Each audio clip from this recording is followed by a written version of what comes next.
महाराज जी। महाराज जी, ऐसा माना जाता है कि जब आत्मा 84 लाख योनियों से होते हुए मनुष्य रूप धारण करती है तो उसे पूर्व जन्मों के पाप पुण्यों का भी भोग करना पड़ता है, परंतु हमें पाप पुण्य का भान नहीं होता, तो उन जन्मों के ये संचित कर्म हमें क्यों प्रभावित करते हैं? क्योंकि आप ही तो हो करता करता तो आप ही हो। 20 साल पहले आपने कत्ल किया, केस अब खुला तो जेल किसको होगी? आपको ही तो होगी।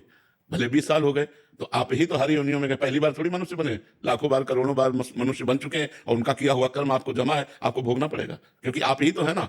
हमारे लिए नया जन्म है, लेकिन भगवान के लिए तो पता है ना कि ये वही आत्मा है जिसने अमुक पाप किया था, तो इस शरीर में आपको भोगना पड़ेगा। वर्दी भले बदल जाए लेकिन जो करता है वो थोड़ी बदलता है। जैसे आप मान लो अभी पैंट शर्ट में कत्ल करो, आप धोती कुर्ता पहन लो तो सजा तो धोती कुर्ता में भी आपकी होगी ना। तो ऐसे 84 लाख योनियां आत्मा की पोशाक है।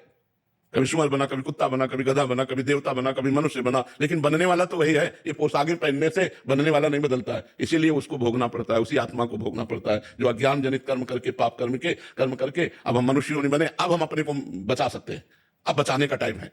यदि हम भगवान की शरण में होकर के नाम जप करने लगे, संत सत्संग करें, शास्त्रों का स्वाध्याय करें, तो अपने पापों को भस्म करके हम भगवत प्राप्ति कर सकते हैं। अभी चांस है। और अगर मनुष्य शरीर छूट गया फिर कोई चांस नहीं, फिर 84 लाख योनियों में भटकते रहो। फिर कभी अवसर भगवान देंगे, मनुष्य बनाएंगे, फिर सत्संग मिले तो फिर चांस मिलेगा, नहीं तो देखो इतने बड़े महात्मा भरत जी अपना राजपाट, संतान सुख, राज सुख सब छोड़कर गंडकी नदी के किनारे भगवान की प्राप्ति के लिए भजन कर रहे हैं। एक हिरण में आसक्ति हो गई तो अगला जन्म हिरण का हुआ कि नहीं हुआ?